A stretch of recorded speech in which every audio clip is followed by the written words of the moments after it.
Shadow Dusknoir going to overfarm, fire off the Shadow Punch, looking to remove Scrafty from the field of play. Down goes Scrafty, out comes the Kentucky Fried Chicken, Bird of Death, 3 Astonishes, and the Shadow Punch.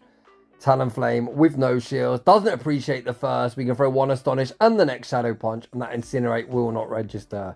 Down goes Talonflame. What is that third? The opponent sends out more Peko, and you can chalk this one up as a full Dusknoir sweep. GG's, and thanks for playing. Welcome back to the channel. Today we've got an absolute banger of a battle submission from JJQ 2011. This highly talented trainer is going to be showcasing a strategy that used to be everywhere in the Go Battle League, and that is Double Ghost. I believe this strategy was originally popularised by Foe in the very early season of the Go Battle League, like season 3, 4 or 5, something like that. He used to run a Azumarill with 2 ghost types. His ghost types were Alolan Marowak and Sableye. Today we've got a fun take on that team with Sneasler in the lead position, Dusknoir operating on the save switch with Giratina in the closer position. When Foe run the team, he was using Sableye with Return to hit back in some of his hardest counters, them dark types and then normal types. Nowadays we've got Ghost with fighting type coverage that can do that job even better. Today's team will function as an ABB team. I think it's paramount if you're going to use a strategy like this, you need to pivot into your save switch with Dusknoir, looking to bait out said dark or normal type, clearing the path for Giratina to sweep the back line. Giratina, of course, running a full Ghost moveset. If you're unable to bait out said dark or normal type, you're in for a tough day at the office. With all that being said, without any further ado, let's get into the battles. And in game 1, JJ finds himself staring down the annoying Steel Snake. This one is the bait game. Aerial Ace will be heavily resisted, whereas close combat will pick up the one-hit KO. JJ very confident the opponent will be investing that Protect Shield. Fired off the Aerial Ace bait, hitting no bubbles.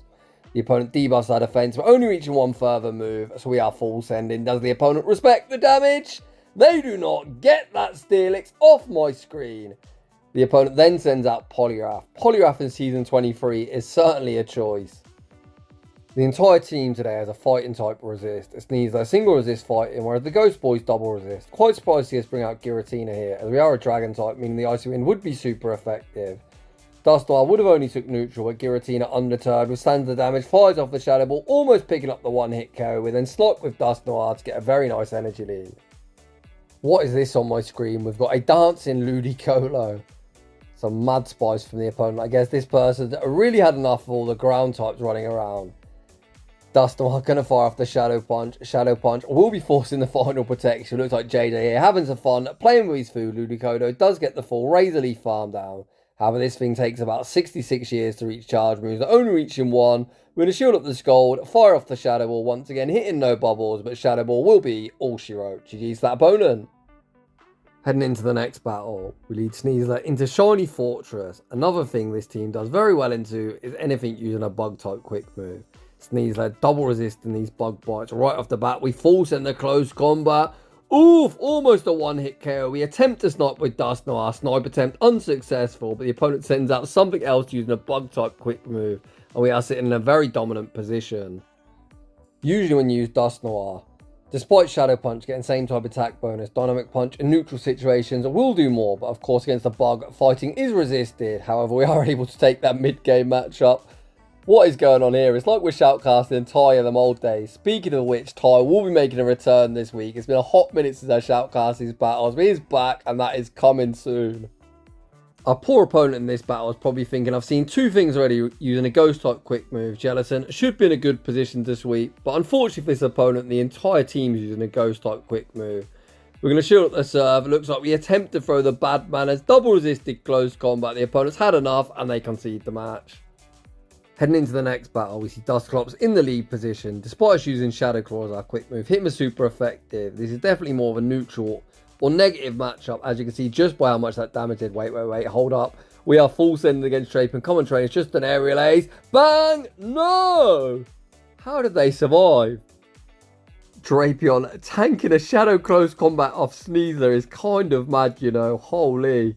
You don't really see the regular Drapion all that often, but I guess there's one selling point for it. It tanks a Shadow close combat. Back out comes Dusclops. Dusclops getting torn apart by the oppressive Astonish damage in this battle of the big versus little brother. The big brother sitting in a very advantageous spot. I like that bank of energy in case the opponent's got a Diggersby in the back. I think I've seen this team quite a lot with Diggersby. I think it's an It's Axon's team. It's actually a jump off in the back, so we should be alright here. These fairy winds are hitting for super effective. The opponent looks to call the ominous wind bait. We full sent the Shadow Ball, instantly putting them below half health. Aerial Ace removes us from the field of play. Nice fast move timing. Nice and easy when you use a 3-turn move into a 2-turn move, just for an odd number. Shadow Punch forces the opponent's final Protect Shield. Dusknoir going to shield up the incoming Aerial Ace. Can the opponent reach one further move? They attempt to catch JJ like nah, sees it coming a mile away, and he's going to end this battle with a BM dynamic punch to the face. Very nicely done. GG's. Heading into the next battle, we see public enemy number 1, Bastiodon. Why is the opponent staying in?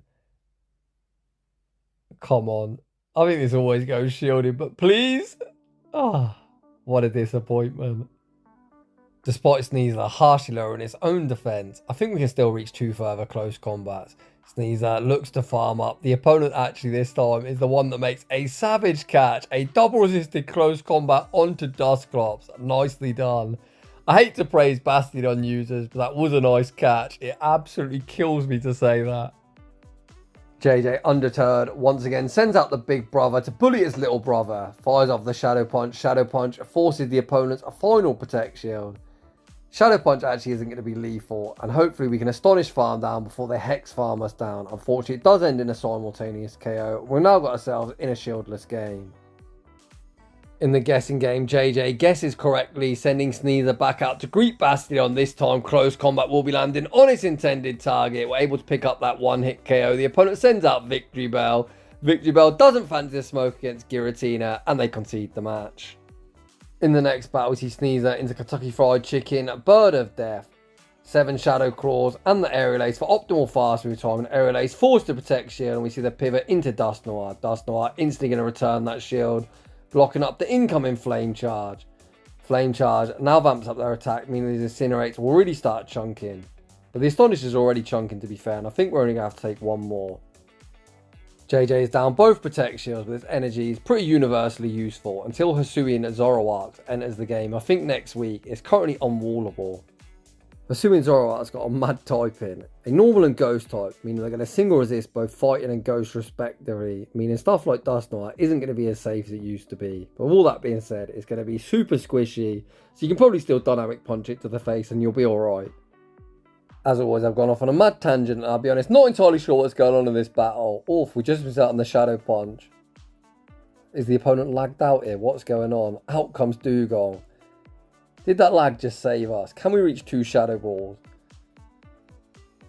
I don't even know if we're going to be able to survive the Icy Wind yet. Let's see. Dugong, not known for his attack stat. Can we withstand the damage and reach the Shadow Ball? No, we cannot. GG's that opponent. In the next battle, we see the ever-annoying Mighty Blue Mouse, as a lot of people call it. I like to call it the boring, bulky, slow mouse. We bank a close combat, attempt to catch a player off onto Giratina, which is certainly a choice, of course. Being a dragon, both the Ice Beam and Play Rough would hit for super effective and would give the opponent a huge energy lead. JJ shielded the first, gonna tank the second. Ice Beam, despite not getting same type attack bonus, instantly puts us into the red health range. Giratina overfarms, fires off the Shadow Ball. The first Shadow Ball forces the opponent's first Protect Shield. Giratina will not be denied, able to reach the second Shadow Ball, removing Azumarill from the field of play, and out comes Altaria. Not really a big fan of how the opponents played this matchup. After forcing Shield to play rough, I'd have been spamming the switch into Altaria and looking to try and Dragon Breath the shit out of our Giratina. They've kind of sacrificed Azumarill and they really didn't have to. Let's see if JJ is able to capitalise on the opponent's, shall we say, strange play pattern rather than potato play pattern. We'll leave it at that. Even on Astonished, Dusknoir is so incredibly spammy. All we're able to snipe with a Shadow Claw. Oh my days, one confusion did like half sneeze herself. Out comes Cradily. We fire off the close combat, minimising the farm. Dusknoir needs to survive 2 confusions to reach the Shadow Punch. Able to do so, and we are able to emerge victorious. GG's, and thanks for playing. That was definitely another very funky team from our opponent. Heading into the next battle, we see Kommo-o in the lead position. We're going to stay in, fire off the Aerial Ace. These Dragon Tails have already done disgusting damage. Aerial Ace should be forcing a Protect Shield. We're able to obtain that shield advantage, and Dusknoir hits the field of play. Dusknoir instantly going to give up that Protect Shield, blocking up the Clanging Scales. That is a huge shield. I think we would have been straight in and straight out. Out comes Big Man Blastoise. We fire off Dynamic Punch on the charge attack. Priority Dynamic Punch goes unshielded, and Blastoise is left in the red health range. The non-Shadow Blastoise isn't going to be able to pick up the knockout. We're actually able to Astonish Farm down, leaving with a charge move. This is like best case scenario for us. Back out comes Kommo-o. We're going to fire off Dynamic Punch, either picking up the knockout or that final shield. The opponent putting all the hopes and dreams. Is that an Empoleon? What is that doing on my screen? Where are we finding these opponents from? We have definitely entered the Spice Zone today. We're going to tank the Drill Peck. I see no reason to bait. We recognise that. Full send the Shadow Ball. The opponent looks to call the bait. We don't bait. Nuking them through the Protect Shield and take that game. In the next battle, we see Spiritomb in the lead position. This is definitely where the team wants to see it. The double Ghost backline isn't going to appreciate that oppressive Sucker Punch damage. We throw the close combat right off the bat. That is single resisted, but does obtain us a shield advantage. We then send out Giratina. We're going to call the going for the Rock Tomb. Of course, the opponent Rock Tomb. Opponents love to be horny for that debuff. Giratina able to withstand the damage. Reach the Shadow Ball. Shadow Ball, even at -1, removes them from the field of play. Giratina pretty much done its job and is going to get knocked out with just a few Psywaves. Despite us having a fighting type, I'm pretty sure we're going to send out Dusknoir here, as Sneasler is double weak to Psychic, and Lapras, of course, is using Psywave. Dusknoir hits the field of play, going to invest Protect Shield, blocking up the incoming Sparkling Aria, and out comes more Pecco. JJ going for a cheeky masturbating session. I personally don't bait, as every time you masturbate, a poor defenseless cat loses its life, but able to force the opponent's final Protect Shield. Back out comes Sneasler, looking to soak the energy. Psychic Fangs removes us from the field of play, and it is Dusknoir versus the world. Dusknoir wastes no time, goes straight for the Dynamic Punch. Going to hi more Pecco, buy more Pecco. Remove yourself from my screen. Back out comes Lapras. Dusknoir just needs to reach the Dynamic Punch. The opponent recognises they're going to be unable to double up, and they are going to concede the match. Heading into the next battle, we see Scrafty in the lead position. Both our charges will be super effective, but of course, close combat is the move you want to land, as it would cleanly pick up the one-hit KO. This is where you see Sneasler's lack of bulk. These counters are supposed to be resisted, but they certainly don't look like it, as we are getting torn to shreds. We fire off the first close combat, fire off the second close combat on the charge attack priority, and the opponent very quickly finds himself all shields down. Sneasler has done its job. Power Punch knocks us out. Come on, Sneasler, man. You've got to do better than that. If we're being completely fair to Sneasler, our defense wasn't -4 there. Dusknoir hits the field of play. Invest a huge Protect Shield, blocking up the boosted foul play. Dusknoir going to overfarm. Fire off the Shadow Punch. Shadow Punch will move in Scrafty from the field of play. Out comes a Kentucky Fried Chicken, a Bird of Death. 3 Astonishes and the Shadow Punch for optimal fast move timing. The first Shadow Punch rocks the opponent below half health. Dusknoir fires off 1 Astonish and the next Shadow Punch, meaning that Incinerate will not register. Down goes Talonflame. Out comes more Pecco, and you can chalk this one up as a full-on Dusknoir sweep. Dusknoir reached the Dynamic Punch, and that is all she wrote. GG's, and thanks for playing. Ever since Dusknoir got access to Dynamic Punch, it has been without a doubt one of my favourite Pokemon. What a menace. In the next battle, awfully, we say switch into Dusknoir, and out comes Gator. We see JJ invest to Protector. He looks to make a play at taking back switch advantage. Dusknoir going to farm up to the double Shadow Punch. The issue here is we can't actually throw back-to-back, as the opponent now has a charge move, and they will be winning charge attack priority. With that in mind, we take the extra Astonish. Can we now Astonish farm down in 3 before we get Shadow Claw farm down? I think we're about to find out. Yes, we can. Dusknoir leaves insanely low, but as Clodsire returns, that Poison Sting, it definitely ain't knocking us out, so we should get off both of these Shadow Punches. The first one goes unshielded. The opponent can tank this as well, but if it goes unshielded, they will be below half health. Dusknoir able to put in a whole heap of work once again. JJ sends out Giratina, out comes Florges with a shield to hide behind, and I think this is GG's. What's our win con? Can we even survive a disarming voice? Yes, we can. I think we need the opponent to shield this. If they're smart, this is always going unshielded. Wait. This is definitely picking up the one-hit KO. We're going to survive an Earthquake as well. I think this one's actually going to end in victory. If you watch the channel for a while, you know I always call Aerial Ace Aerial Ass because it is a garbage move. The opponent invested a really poor Protect Shield. Giratina able to reach the ominous win.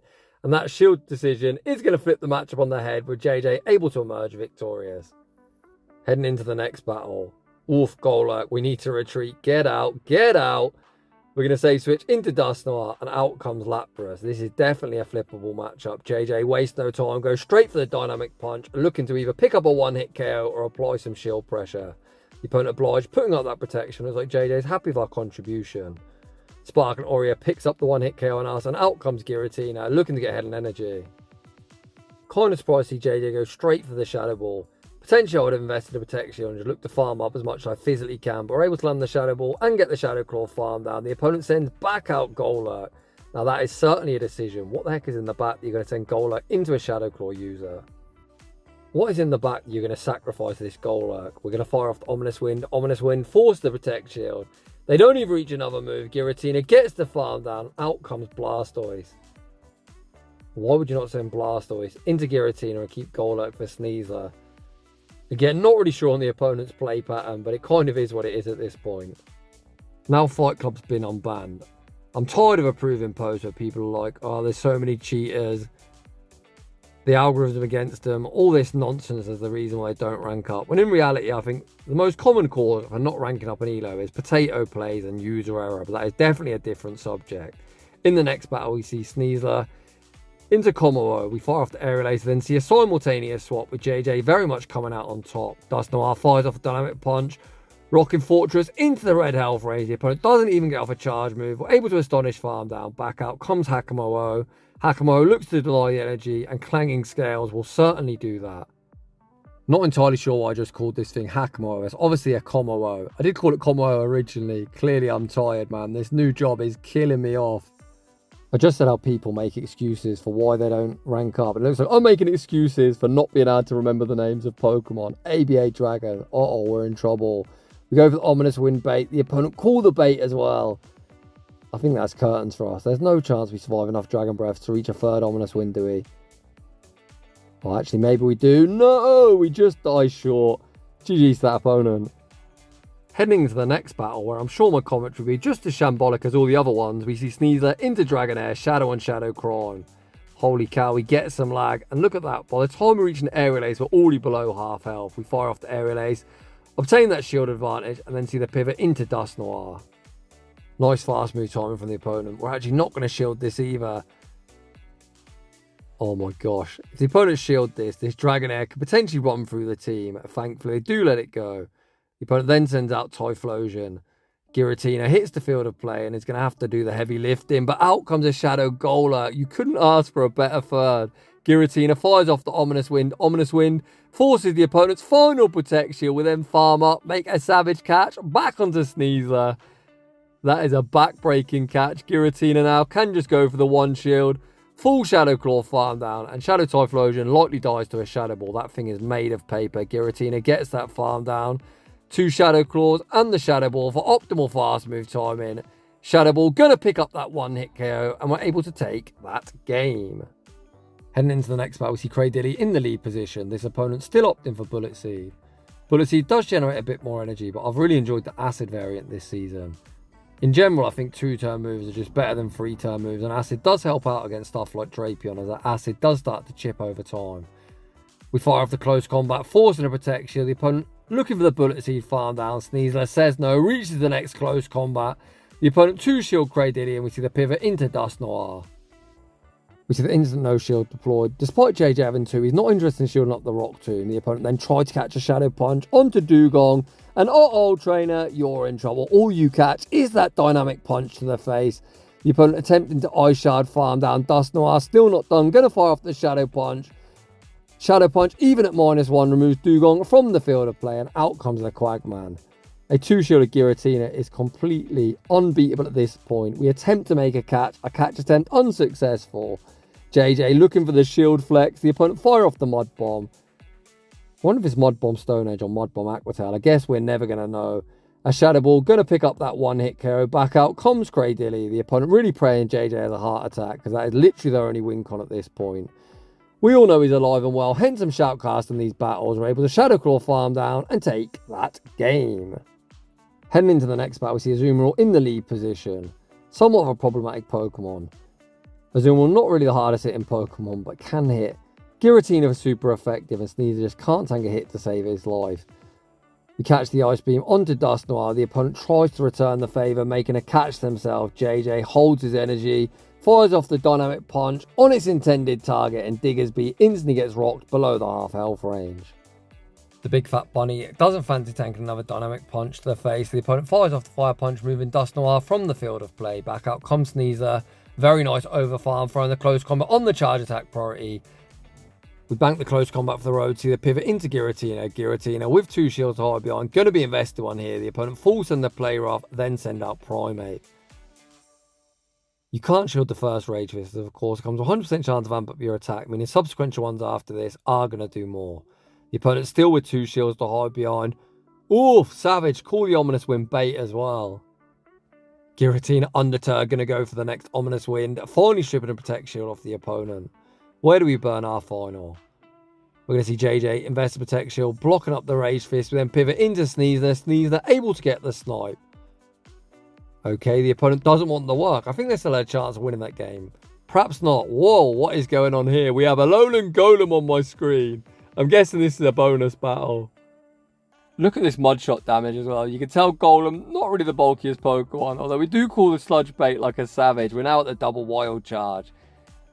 This has got to be a one-hit KO, right? Oh, Swallow, you bulky boy. The first one went unshielded. Golem fires off the next Wild Charge and able to actually force a Protect Shield in quite an unfavourable matchup. Out comes Arcanine. Arcanine tanks the Sludge reasonably well, to be honest. I anticipated us probably not tanking that as well as we did. Out comes Azumarill, the opponent already down 1 Protect Shield. So this Wild Charge should go unshielded. Holy crap, man. A non-stab Wild Charge from Arcanine. Almost picked up the one-hit KO, then pivot into Sneasler. Sneasler shields up the Ice Beam, and out comes Sableye. Sneasler gonna farm up, fire off the Aerial Ace. This likely goes shielded. Close combat is single resisted, but will do more. I can see the writing on the wall. Shout out Home Size Henry. We're going to invest a protection blocking up the foul play bait. But let me tell you, no bait is ever saving this Sablei's fate. Close combat picks up that one-hit KO. Despite debuffing our own defense, we're able to Shadow Claw farm down and take that game. That bonus battle definitely caught me off guard, but that was a banger.